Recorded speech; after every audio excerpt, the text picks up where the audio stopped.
Guys, have you tried plantain suya before? Have you tried plantain suya with this nice delicious sauce before? Let me show you how I made this delicious meal, and you can eat this meal and you'll be very happy.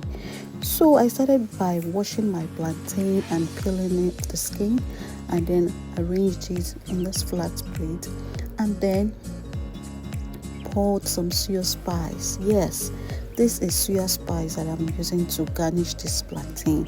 You can use any type of plantain. You can use ripe plantain, unripe or half-ripe. I like using half-ripe plantain. So I poured my suya spice and allowed it and rubbed it all over the plantain very well. Then placed it on the rack because I'll be using my air fryer to roast this plantain. So along the line, while I put it in the air fryer, I used a knife to give it some cut so that it will cook faster and cook properly. Then after that, I placed my pan on the oven on my cooker, added some palm oil. This is palm oil. It's just because of the cold weather that made it taken up like this. So I had to put it in the plate. So I scoop with my spoon and then put it in the pan and allow it to dissolve.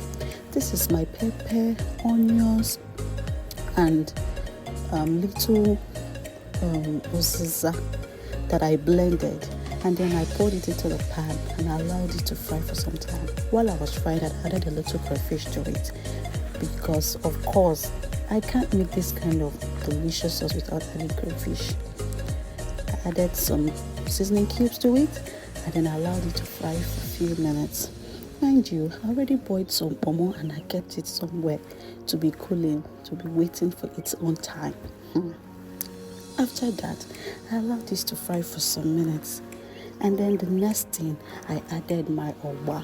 I added my ogba. This kind of sauce cannot go without ogba now. This is roasted plantain, bole, as we call it back then. So I added ogba. Before I added my ogba, I washed it properly with salt because I don't know where this ogba was prepared. So after washing it with salt, and I now set it aside until it got to this point where I added it to the sauce. Then I allowed it to fry. I allowed it to cook for a few minutes because this ogba, you can even eat it like that. It's already prepared. But because I wanted it to cook and everything to enter properly, I allowed it to cook for a few minutes. And then here comes the pomo. I mixed everything properly. Normally, I would have used fish, but this time I decided to use pomo. So you can use fish or pomo or goat meat, any kind of fish. But mind you, chicken doesn't go with this type of combo because chicken may be our main food. So